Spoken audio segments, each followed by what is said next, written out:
Good evening, everybody. Wow.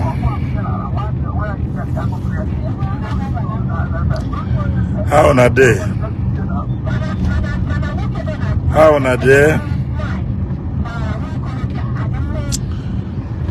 Yes, so share it. I have very important message to program I made yesterday.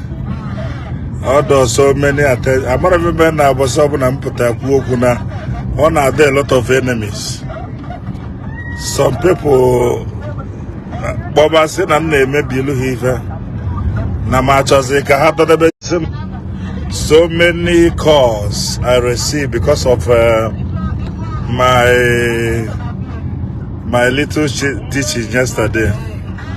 Ụfọdụ ndị eze nwanyị gbọsị m nya ọpụtazi na nwanyị enwere ike ịlụ nwụrụ mmadụ ọlụ. Ọ bụrụ ihe m kwuo, you people misquote me. That is the main point in this social media. Enwere mgbe m ji sị na nwanyị ada alụ ọlụ mmụọ, nwanyị na-alụ ọlụ mmụọ. Kama na ife m kwuo bụ na nwanyị ama ndọrọ mmadụ chi ụwa ya. Sọsọ nwanyị ama ndọ mmadụ chi ọ dịrọ possible. Maka na chi ụwa bụ ikenga. Oh, ikenga nwoke. So why am I the ikenga? I can talk back and make clarification. Makana onwe kiesi kuoku fada what of here. Then ufọdụ ndị enyi m sizi amụ na ife amkwuketa anya ka ndị niile ha dọọlụ chi wafa says they are no fake. So many calls. Na me kwesịrị ikwu ya. Na me kwesịrị ikwu ya nkwu na dibia na agwa ọgwa mandọrọ mmadụ chuo ya nya onye nke you misquote me ọkwa ma na-ekele ọlụ eke ụbọchị bulugbo ekele ọlụ eke ụbọchị bulugbo ekele ọlụ eke ekezikwa na ọlụ nwa eke kịta ụfọdụ na-akpọ m na-aba mba ụfọdụ kpọ m na-aba mba na fonu si m onye eze na famazị onye na-aya ya na m akwụnyere ndụ ka m akwụnyere ndị omenala na mma arara ofu Onye Eze choose one. Onye Eze have to choose one. Ọ bụ na Omenala ka ekwe bịa na ya anọdụ. Ọ bụ na ụka. Ụfọdụ na-alụ ọlụ a mana fa wọta ọlụ ha na-alụ. Ana m ekwu ede ekwusikwu ya ike. Amụma na agwụ bụkwa ofu. Ndị mgbe gboo amara ha na-agba amụma, agwụ ka ha ma. Onye ọbụla efu ọlụ ma o tinye n'ụzọ ụka nnukwu onye amụma ka ọ bụ o tinye n'ụzọ omenala nnekwu dibịa ka ọ bụ ihe niile abụ misunderstanding and onye nke ọzọ sikwa mụ na mụ si na mụ bụ ichi na ndị riwu nchi na una watara the meaning of ife ụzọ. If you understand the meaning of seeing vision, a man, or ordinary man, cannot see vision. Vision na for that's Attire, vision na the inborn. Onye ọbụla na-afụ ụzọ abụrụ ordinary woman being.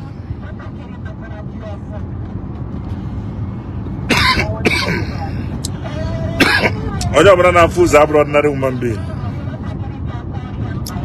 Mana nwa ebe nchọ ejue ịmakwa ya guiding angel nga na-ajụ nke a na-ajụsi ya ike ọsọkwa ije pịa isi na wall gị bụ ya na-ene m anya ịmakwa ya guiding angel esi na ide eje ụka na ị na-eme omenala ịmakwa onye nye ya ụwa maka na ife onye nye ya ụwa na-asọ iwu bụ na ị ga-asụ ya maka ọ bụrụ na ịsọghị ya ọ ga-arapụ ndị ilo ife a na-eme enwetaghị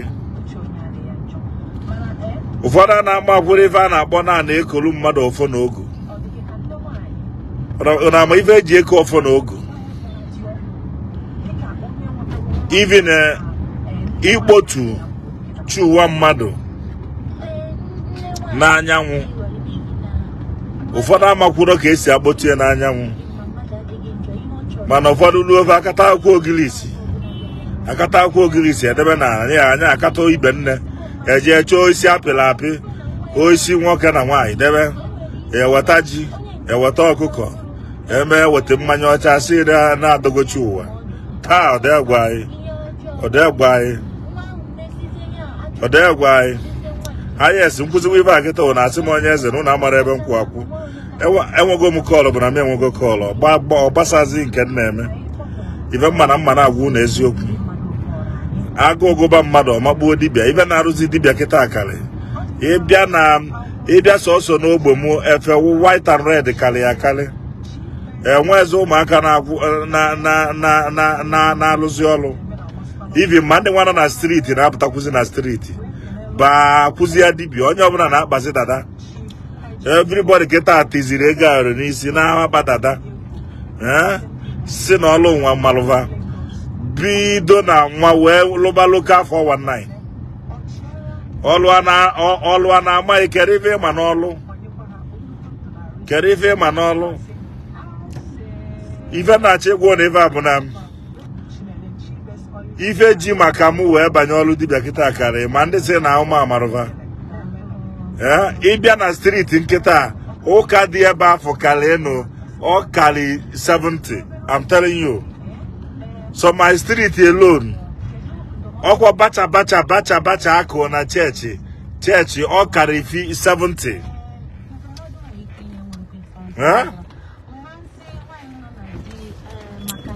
Adịkwa m against that yo. Ịbịa ịfụsịzi ụmụazị nwee future, ụmụazị nwee ike ọ bụ nọ na n'oke ladi ime na business ya standịlọ olibezie gị elisia oje ofu ebe asị ya na ọlụ mali ya na-agwụ na-enye ya nsogbu asị ya na-agwụ na-enye ya nsogbu uche ya bụrụzie na ego dịkwa ka ọ dị n'ọlụ dibịa o jee kpaa dada ama na uche fa bụ na ọ bụ na fa kpọrọ dada na ife ama mbịa ma ọ na-ama mgba na fa bụ dibịa na-ewuziri fa kịta bụ dada na ego ayọlị onye kpaa dada o tinye ego ayọlị n'isi ma na afa ma ife a na-akpọ ego ayọlị bụ na amakwa the meaning of ego ayọlị. Some of you, I don't think you know the meaning of that white cowrie. Nke a dị ọbụọpụ ya bụ na ndị ọlụ ma ama nlụ ọlụ fa ka ọ nyara ịghọta m maka na enwerere ndị ọlụ ma kama na ọ dịdị too much kịta and o mezi wayo karịa onye si fa achọrọ onye eze na-abịa kịta na eke mgbe ọka onye afọ ga na-adọ ya vam. I'm telling you, many people that is coming to see me, when they reach a camp bank, ask any Okada man, people will carry them go another place. Onya mo ifa ka na-ekwu emezia ụmụazị ajụ ebe niile na-alụ dibịa si na dibịa na-agbazi ọsọ afịa. When they go to all these Okada people, then we bribe them, give them their own share. When you bring people for us, I will pay you. When you bring people for us, I pay you. Man, if I check ubunam, if I check ubuna, Gapano Monte. Gibo Garanya neme wobanya konguru. Neme wobanya konguru. Obuna wobanya muasosa yaman bikanoa. Makanarwa manfoy, makanon waboso yelu, need to get jelugosi. Gibu nwa bonye na ebe ebele ka ọgaranya daa dịkwa careful maka enwe ike iji wee mere ife a na-eme maka na ihe ikwesị icheta na ọgaranya n'elu na gị nwa ogbenye nọ n'ala maka gịnị ọ bụ na ọgaranya afọ daa n'ọgịa ka ọ ga-adado n'elu maka na ọmụ gwara ụnụ so unu na-eji edike selapịa ka mmezu onye arụ bịa bụrụ n'ife akwara akụ ka moto gani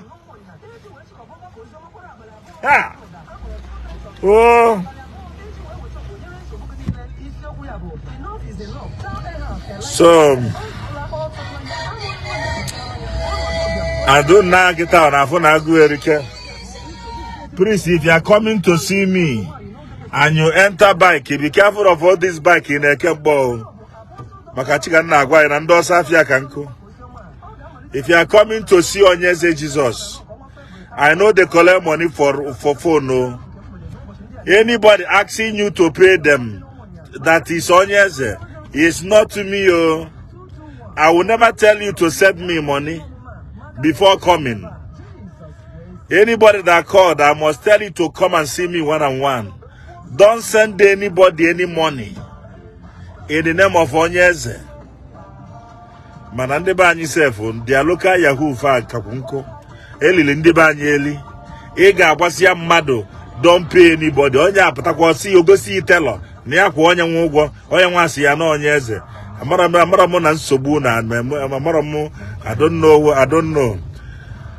But se mmadụ ya abịazi ibe m ọzọ sị mụ na ya akwụ mmadụ ụgwọ akpochie gị. Mana gị anọ nwa bụ onye ori. As long as you are in Nigeria, you must come down to Onitsha and see me one-on-one. Don't pay anybody any money. I'm still saying it again, no.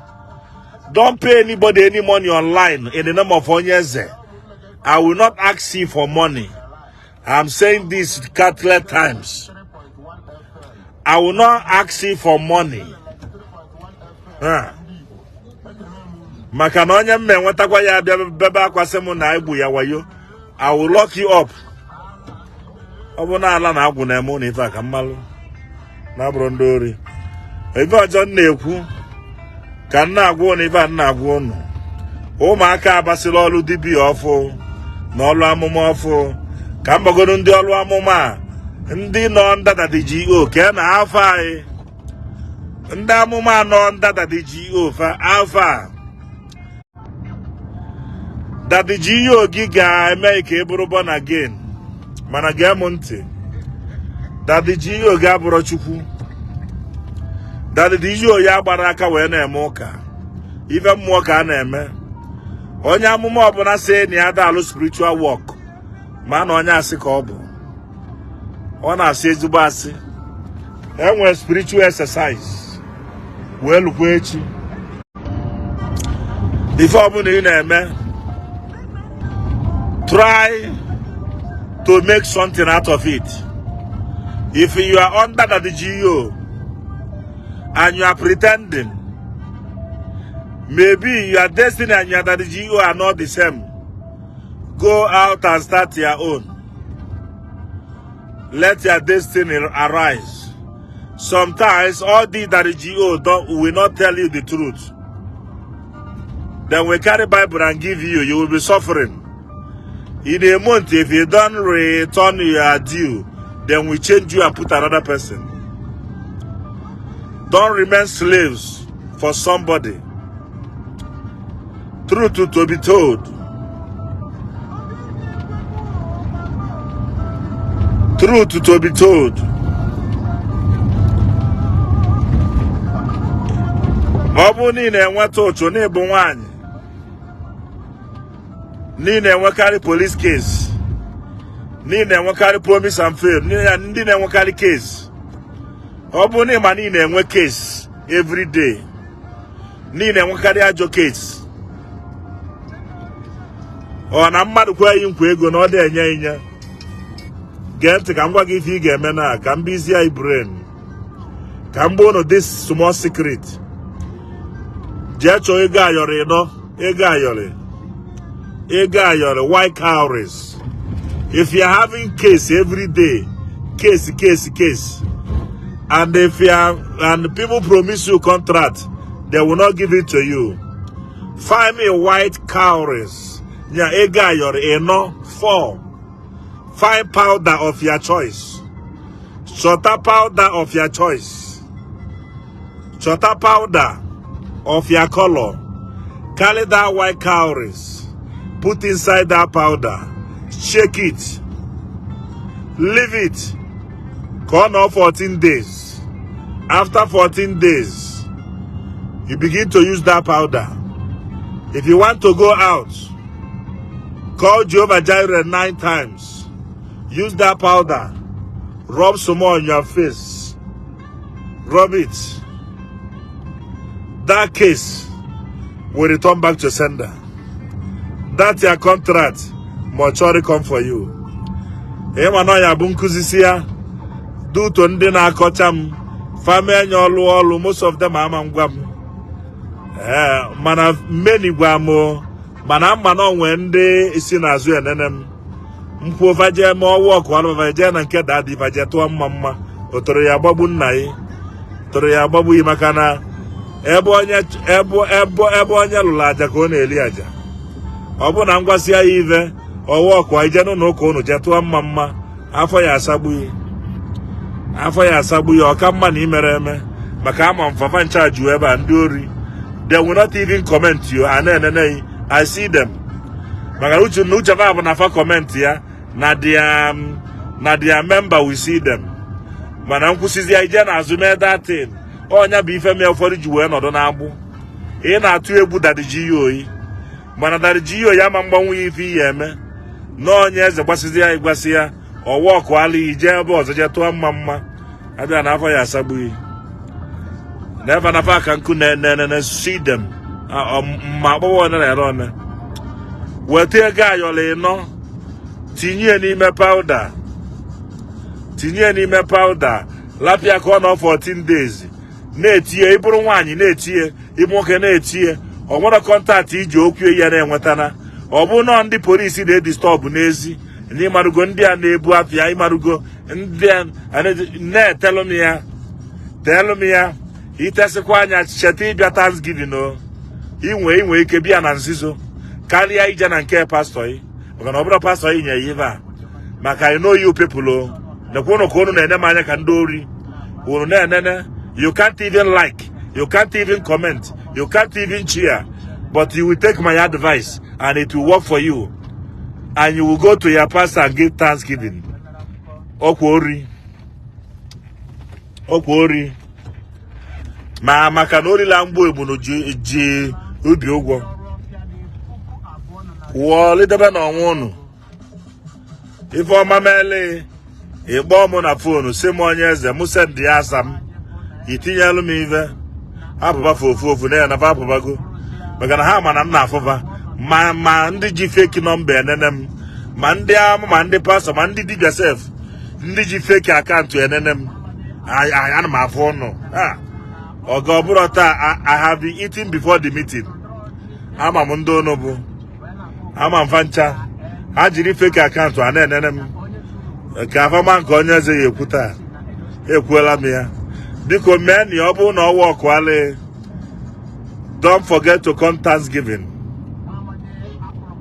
ihe ọbụla m na-ekuzi na this Facebook ọlụkwa ọlụ n'ebe ị nọ kpọkwa m ka nse ndị aza m ka itinye ive na-ekele ọlụ eke ebe ọbụla ị nọ chọọ cowries chee ego ayọrị chọba ego ayọrị okwu original one ọbụkwa ndị rọba sifanye gị original one ọbụrụkwa ndị rọba enwere rọba one n'obi rọba one o na original one original eze original cowries not rọba one o because unu jee n'afịa a na-arụzi fake now enwe ndị na-eproduce fake buy original one original cowrie sikwafanyekwana anyị ndị rọba weta original one ịkpa anya aka ọ kpakapụ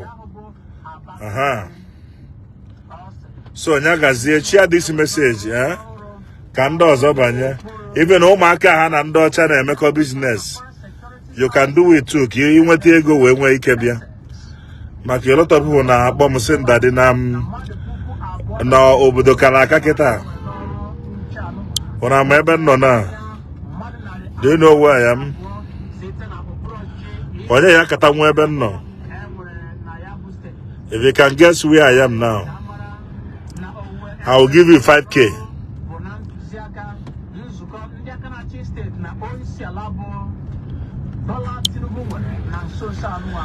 Achọrọ m onye ga-offer m 3 million, oga. I'm not joking here. Maka na amụ ma ndị ya abụ ha na-enene m fezie ezo. Ha na-enene m mana ha mara na na-ebupụta their names ebe a. Ha warụzie information m faje emesịa feje na nke daa diva. Doo na mmadụ ka ba na-awọrị ma amụrụ ba na-awọrị onweva. Biko ife ọma m mere bịa nye m oke m biko. Ana m ayọzi ya unu ka ọ bụrụ biko nụ imeri ya ife ọma bịa kwụọ m ụgwọ ya ọ mụ ya eli na tight ekwu n'ụlọ ụka abụrụ Chukwu na-eli ọ ndị ahụma na-eli